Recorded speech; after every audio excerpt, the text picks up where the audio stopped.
3 बजे से पहले जल को जगाया नहीं जाता। नहाने का 1 नंबर का समय 3 से 4:30 और सेकंड नंबर का समय है 4:30 बजे से लेके सूर्य उदय होने से पहले। ये सेकंड क्लास। फर्स्ट क्लास 3 से 7, 3 से 4:30, 1.5 घंटे का समय। और तीसरा जो समय है वो है सूर्य उदित से लेके 1 घंटा 24 मिनट तक।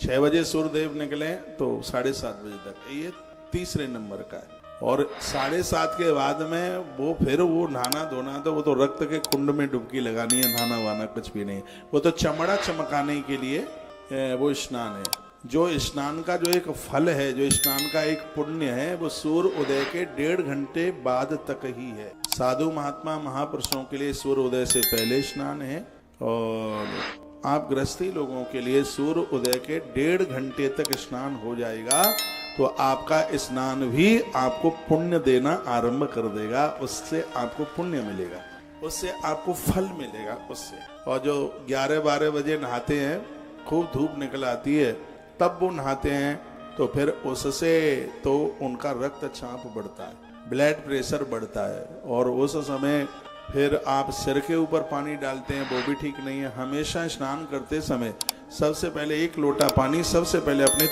तलवों में डालिए, अपने पामों में डालिए। स्नान पामों से ही शुरू होता है, और उसके तत्पश्चात पर कंधे पर डालिए, उसके तत्पश्चात फिर सिर के ऊपर। यदि गर्म पानी है तो सिर के ऊपर न डालना, कभी भी नहीं डालना। आयुर्वेद कहता है माइग्रेन की बीमारी हो जाएगी, सिर में दर्द आरंभ हो जाएगा, बाल टूट टूट करके नीचे गिरेंगे, चांद खुरमुंडी हो जाएगी।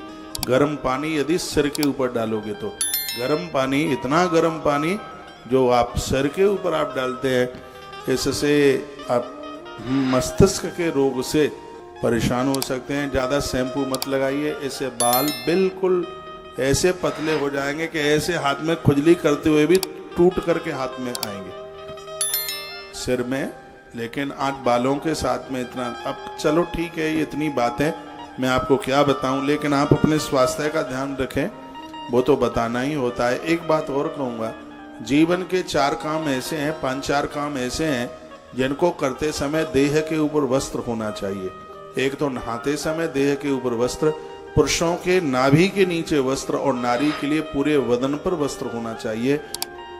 स्नान करते समय, रात को सोते समय शरीर के ऊपर वस्त्र हो, भोजन करते समय शरीर के ऊपर वस्त्र हो, यज्ञ करते समय शरीर के ऊपर वस्त्र हो, और यात्रा करते समय भी शरीर के ऊपर वस्त्र का होना बहुत ज्यादा जरूरी है। मैं श्लोक बोली देता हूँ। स्नानम दानम तथा होमम शयनम गमनम भुजिम।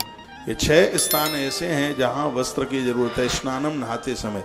ऐसा नहीं है कि बाथरूम में हमें कौन देख रहा है, हम अच्छा बुरा करते हैं तो ईश्वर की दृष्टि हमारे ऊपर होती है।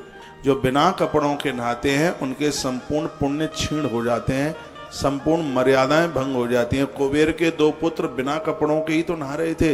देवसी नारद जी ने उन्हें पेड़ बनने का, वृक्ष बनने का श्राप दे दिया। ये कथा तो भागवत में ही है। कहा तुम्हें विवस्त्र बिना कपड़ों के रहने का तुम्हें इतना शौक है तो मैं श्राप ही दे देता हूँ, मैं तुम्हें पेड़ बनाए देता हूँ जिन्हें कभी कपड़ा पहनना ही नहीं पड़ता। वो रूखड़ा बन गए, वो वृक्ष बन गए। इसलिए इस बात का ध्यान रखिएगा, स्नानम, नहाते समय वस्त्र होना चाहिए, देह के ऊपर वस्त्र। इस मर्यादा का उल्लंघन ना करें। स्नानम दानम, देते समय, किसी को कुछ आप दे रहे हैं, दान देते समय भी वस्त्र यानी सिर ढका हुआ होना चाहिए। ये मान मर्यादाएं ये बनी रहे। दानम, स्नानम दानम तथा होमम, यज्ञ करते समय, हवन करते समय, भुजम, भोजन करते समय, गमन, यात्रा करते समय, ये मर्यादा का पालन हो। तो हमारी भारतीय संस्कृति में स्नान को एक पूजा पाठ से जोड़ा गया है।